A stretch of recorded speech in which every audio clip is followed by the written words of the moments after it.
Mwangalie Mzamiru Yasini.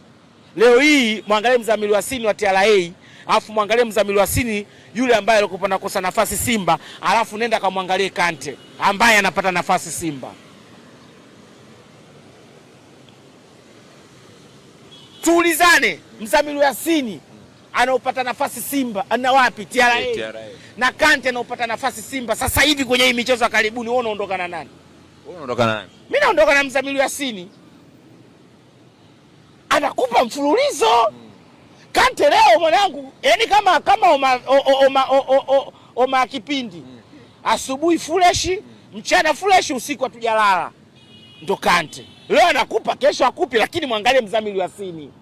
Consistent. Angalia shoka na ukupa Mzamiru Yasini. Sasa ule ubora ndo unatoka kwa Etienne. Sasa hizo tahadhari zote Azam. Msimu huu Azam anatakiwa ulizo maswali mengi sana. Akikosa ubingwa. Angalia jinsi alivyokuwa anakuja. Maana kutupa pressure siku kwenye nafasi ya pili. Ushanielewa? Michezo kama ile ndo unatakiwa uchukue tahadhari. Tahadhari ya kwanza unaangalia Simba na Yanga alivyokwenda. Ilikuwaje? Sijui unanielewa. Na kwenye michezo yao refa aliharibu mchezo wa kuharibu.